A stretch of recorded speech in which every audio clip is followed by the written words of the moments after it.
Have you ever been in a situation where somebody that you were not romantically interested in accused you of sending mixed signals?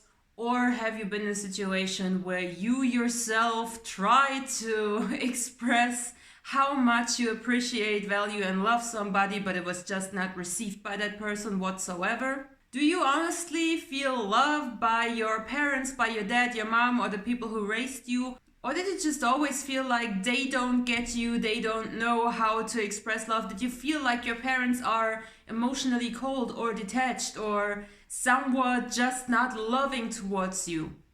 I'm a mindset coach, and my two co-hosts for today are Sleepy Lemon right there, and let me show you where Burrito just disappeared into. She's up there, minding her own business. And in today's video, we're gonna talk about the communication of love, the love languages, and how we express love and can receive love from sources and people and in different ways that we potentially never have thought about. And I will also explain to you why it is so important for you to, at the very least, be familiar with different love languages. Also, you guys have voted for this topic, so here we are making a video. Now let's jump right in.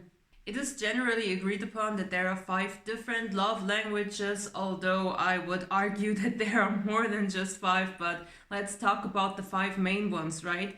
So those love languages differ in the way that they are being expressed and then also received or recognized as expression of love.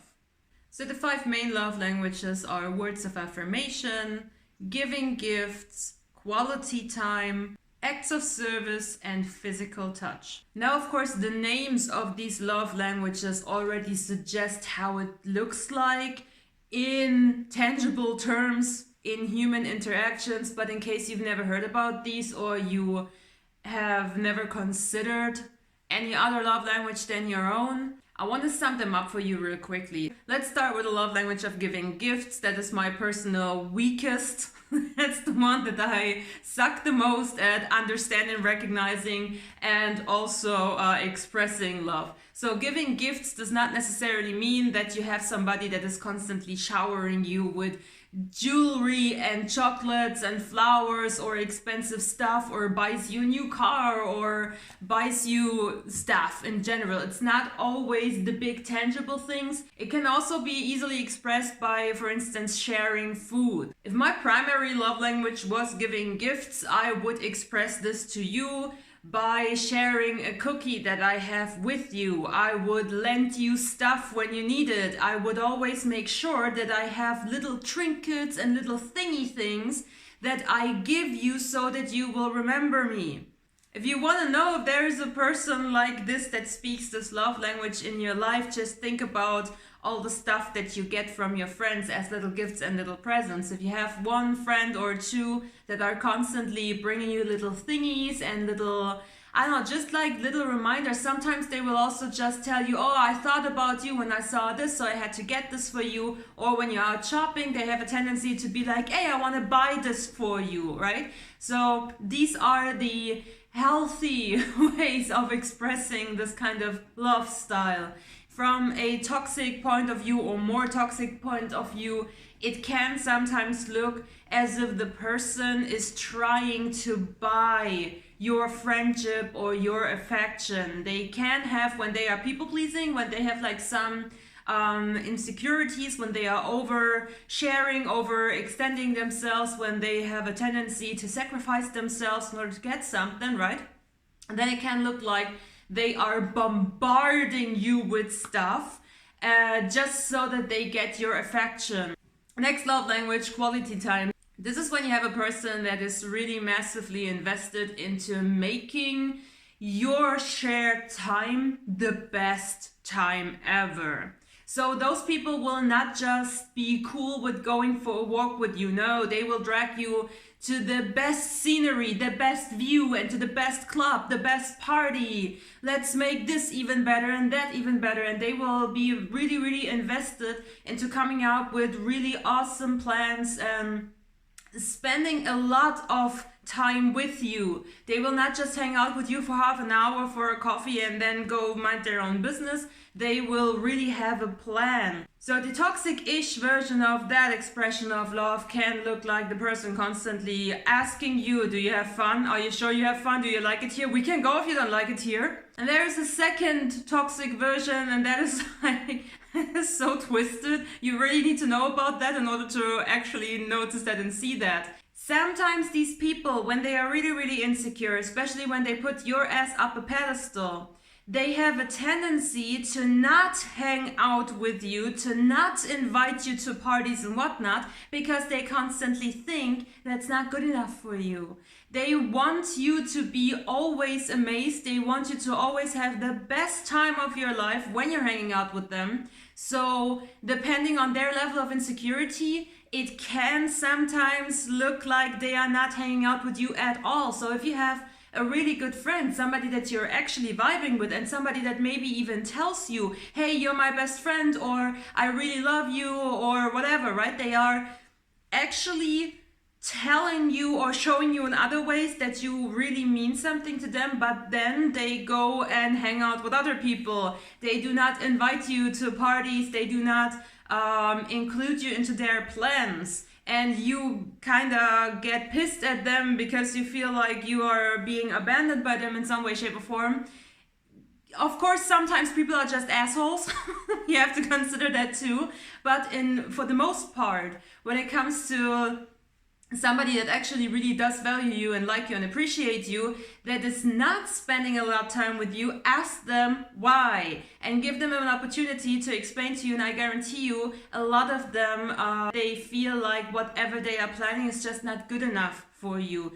You always got to keep in mind that most people are significantly more insecure about their value, what they have to offer to you, what they bring to the table, or their position in your life, than what you would expect of them. So when it comes to showing love, no matter how they feel about you, it can sometimes be stifling for them. It can be anxiety inducing.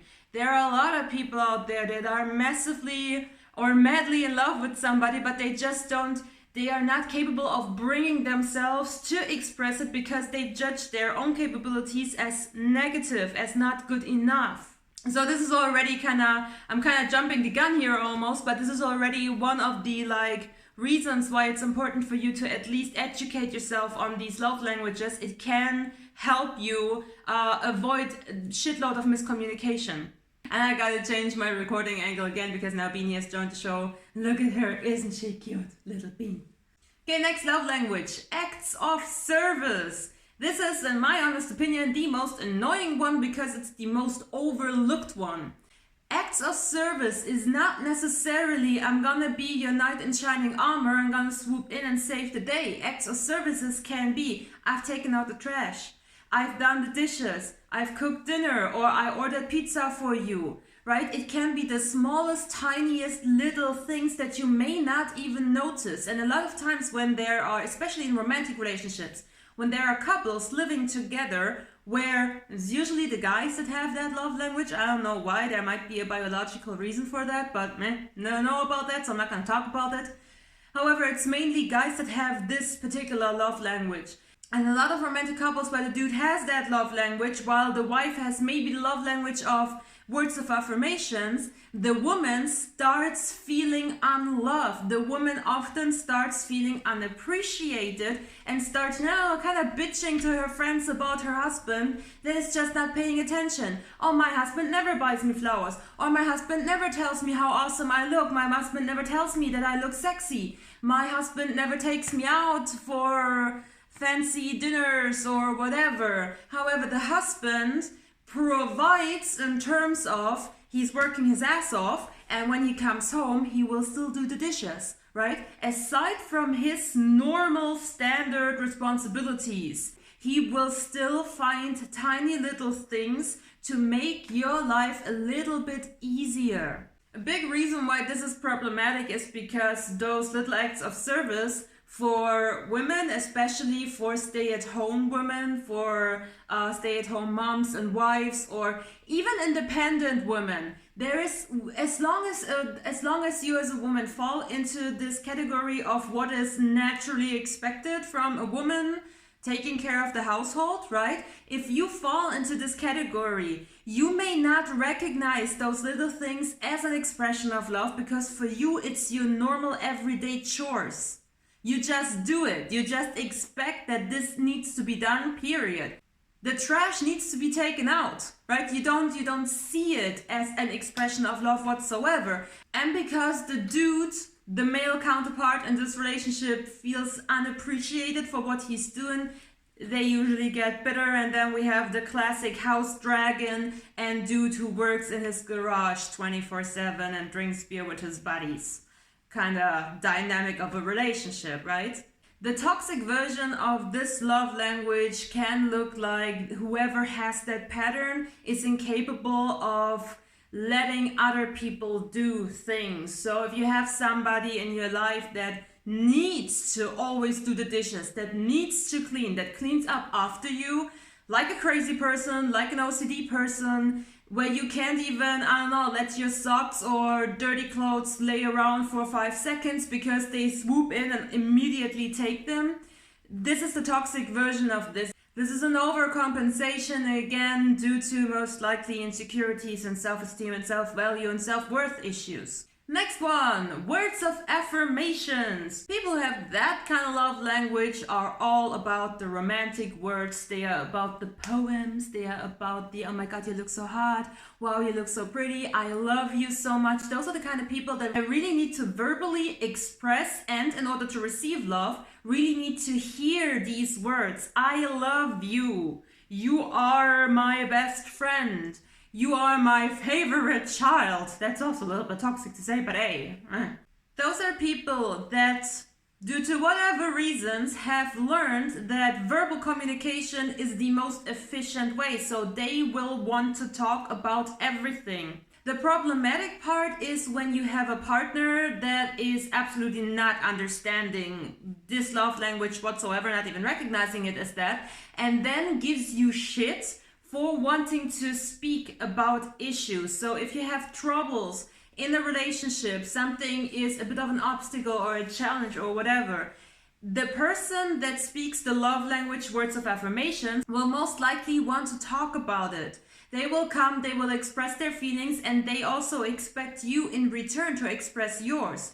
So they can feel incredibly deprived of love when you are not expressing the things that you want to be saying. Now imagine being somebody that has the love language of words of affirmation and being in a relationship with somebody who has acts of service. And neither one are aware of these things. That's a recipe for disaster. The toxic version of this particular love language would look like arguing, constantly nagging, constantly being pushy, constantly needing to speak about it right now, and if they don't get what they want, they will make a huge fuss about it.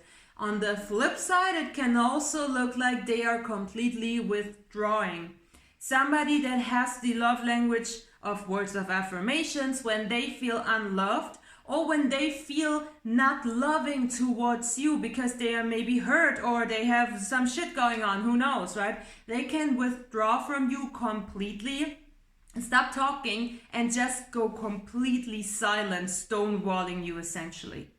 And lastly, the love language, physical touch. It's my primary love language, by the way. That's the reason why I need to touch my cats. Sorry. I just have to. I cannot help it. If I love something, I need to touch it and I need to squeeze it and I need to squeeze the living shit out of it because it's so cute.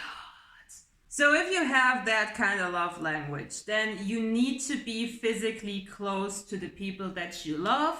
Now, physical touch doesn't necessarily mean that you have to inappropriately touch people or constantly need to cuddle or constantly need to snuggle up on them. People who don't have that love language mistaking people who have that love language as a little bit clingy and overbearing, but it's actually not quite true. The kind of like funny fact about people who have that love language primarily is that they are not very approachable. People with the physical touch love language seem cold and distant and even a little bit arrogant at first glance. They will not necessarily shake your hand immediately. They will not give you a friendly hug to greet you and say goodbye. They will look and feel as if they have an invisible fortress built around them. And depending on how much of a stranger you are to them, they can even like move away or kind of freeze or get aggressive if you are touching them. The real toxic version, however, looks like being overly attached. So when you have a partner that just does not let go of you, they are constantly touching you in some way, shape, or form. They are constantly playing with your hair, constantly playing with your clothes, constantly on your arm. They cannot walk like normal person. No, when they walk next to you, they zoop. They need to be close to you. The flip side of that toxic trait would be the withdrawal of physical attention, physical connection. So when you have a partner like this, or when you are a person like this and you feel unloved, or you feel mad about something or somebody, then you withdraw from touching them. You may sit next to a friend that you have an argument with a little bit of a distance there. Right? You will not cuddle with them at night if it's with your partner. You will maybe even struggle to share the same bed or the same bedroom with that partner that you are in a stressful situation with. I've already mentioned here and there why it is important to at the very least understand and know about these love languages. But there are even more reasons for that. And of course, those reasons are mainly to manage your everyday life, your everyday relationships, whether they are romantic or platonic in nature. But there is an even more important aspect to understanding the entire variety of love languages. And this has everything to do with your past and your childhood and your self-worth and self-value. We often develop issues, we often develop insecurities, and we often deal with core wounds and childhood wounds due to our parents not knowing how to love us properly. I'm gonna give you my own example here. For the majority of my life, I thought that my dad did not love me because he was not there. He was absent. He was always working, but then showering me with stuff that I didn't actually need. So the reason why he was absent, why he was working all the damn time, was not that he didn't love me. It was so that he could afford to shower me with gifts. But I didn't understand that because, again, my primary love language is physical touch. I would have needed him to hug me every now and then. But the matter of fact was that he was working 24/7, and when he came home completely tired and sweaty and whatnot, I would run to him and want to jump into his arms, and he pushed me physically away because he felt gross, because he was sweating and smelled bad and whatnot. So those tiny little things really for a very long time ruined me and gave me daddy issues when there was actually no real reason there. Because there was no actual lack of love. I just was incapable of recognizing it, and he was incapable of recognizing my personal language, so he could not give me love, right? So it was kind of like two people, like two blind, deaf people in a dark room trying to communicate with one another. It's not working. And when you notice, when you have this knowledge of these different love languages, you can easily go back into your memory lane, go back to your childhood and reevaluate if your parents have really honestly truly been cold, emotionally unavailable assholes, or if they were just not bilingual when it comes to that, right? And this can help you tremendously on your journey to heal and to recognize that all of the symptoms that have been developed due to this lack of love and lack of understanding and whatnot, that they are actually not necessary anymore, that you do not need to hold on to them. So this can really massively help you let go of your limitations when it comes to your self-worth and self-esteem. And that's it. That's my 2 cents on love languages and how to speak them and why it's so important to know about them. And that's it. Yeah, cats. Okay, I love you all and I'll see you next week and bye.